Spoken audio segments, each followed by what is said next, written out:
আমি দেশনেত্রী বেগম খালেদা জিয়া, জনাব তারেক রহমান, আমাদের প্রিয় ফখরুল ইসলাম আলমগীর সাহেবের প্রতি আমার পূর্ণ আস্থা এবং অবিচল বিশ্বাস এবং আমার সম্মান তাদের প্রতি নিবেদিত রইল। আমার যে নেতাকর্মীরা আছেন, যারা ব্যথিত হয়েছেন, সকলের কাছে আমি এই বিষয়টিকে ক্ষমা সুন্দর দৃষ্টিতে দেখার জন্য বিনীত অনুরোধ জানাচ্ছি। আমার প্রাণপ্রিয় বিএনপির নেতাকর্মীগণ ও দেশবাসী,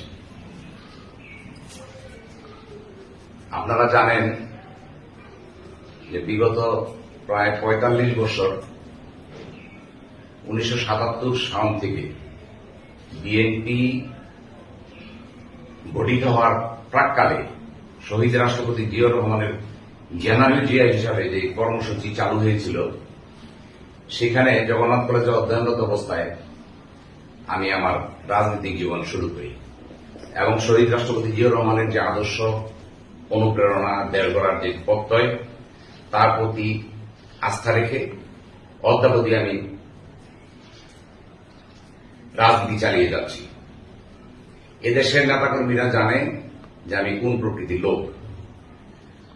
আমি দলের জন্য কি কন্ট্রিবিউশন করছি তারা শুধু এটা আমার নেতাকর্মীরাই জানে এবং তারা বলবে। আমি কোন ইমেজের লোক, আমার ইমেজ কিরকম সেটাও দেশবাসী বলবে। বিগত 23 তারিখ সদস্য পদ নবায়ন এবং নতুন সদস্য সংগ্রহের একটি অনুষ্ঠান পৌরতলায় অনুষ্ঠিত হয়। ওই অনুষ্ঠানে টোটাল ভিডিওটা ছিল 10 মিনিটের। 10 মিনিটের ভিডিওর মধ্যে আমার দলের প্রতি আনুগত্য,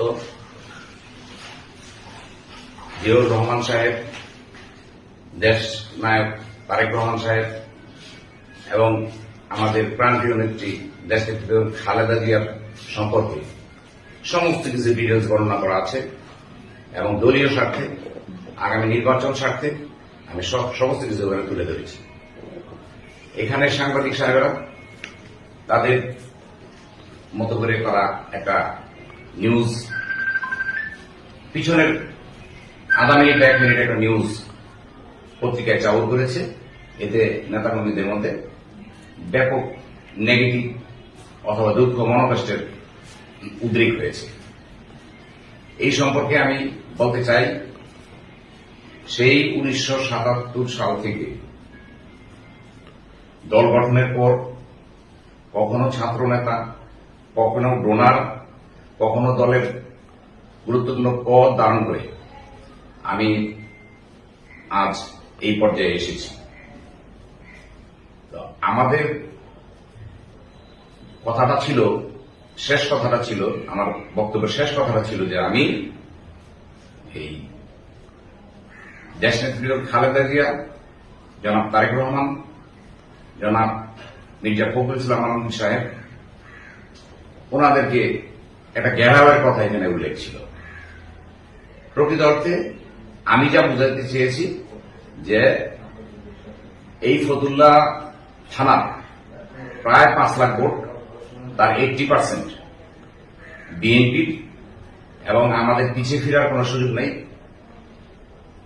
আমরা ধানের শীষ এবং বিএনপির প্রার্থী আমরা চাই, কারণ আমরা বিগত দিনে তার একটা বক্তব্য রেখেছিলাম।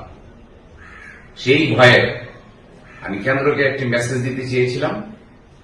সেখানে কিছু শব্দচয়ন একটু অতিরঞ্জিত হয়েছে, যা আমিও ব্যথিত হয়েছি। এটা আমার মতো একজন প্রবীণ নেতার মুখ থেকে যে বের হয়েছে, এটা আমাকে যেমন ব্যথিত করেছে, বিএনপির সমস্ত স্তরের মানুষকে আমার মনে হয় ব্যথিত করেছে।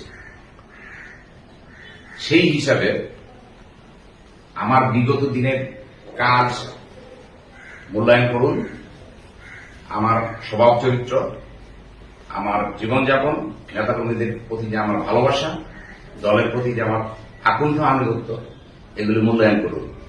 একটি কথার জন্য মানে এইটা একটা বিশেষ মহল এটাকে একটু ভিন্ন দিকে নেওয়ার চেষ্টা করছে। পুরা ভিডিও দেখেন, তারপরে আমার বিরুদ্ধে মন্তব্য করেন, ব্যবস্থা নেন। ছোট্ট একটা অংশ আমরা প্রতিনিয়তই দেখি, এরকম একটা অংশ নিয়ে এটাকে চাউর করা হয়। আমি সাংবাদিক ভাইদের প্রতি সম্মান রেখে বলছি, সাংবাদিক এবং জনগণ আমাদের সর্বগ্রে স্মরণীয়, তাদেরকে আমরা বুকে ধারণ করি। আমার যে ওই শব্দ চয়নটা সেটা ভুল ছিল আমি নিশ্চিত মনে করি।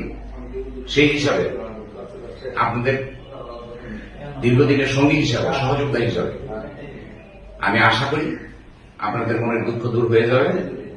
এই সম্পর্কে আমি সবাইকে জিনিসটাকে ভুলে যে আমাকে আবার বুকে ধারণ করার জন্য আমি আহ্বান জানাচ্ছি। আমি বলতে চাই, আমি দেশনেত্রী বেগম খালেদা জিয়া, জনাব তারেক রহমান, আমাদের প্রিয় ফখরুল ইসলাম আলমগীর সাহেবের প্রতি আমার পূর্ণ আস্থা এবং অবিচল বিশ্বাস এবং আমার সম্মান তাদের প্রতি নিবেদিত রইল। আমার যে নেতাকর্মীরা আছেন, যারা ব্যথিত হয়েছেন, সকলের কাছে আমি এই বিষয়টিকে ক্ষমা সুন্দর দৃষ্টিতে দেখার জন্য বিনীত অনুরোধ জানাচ্ছি।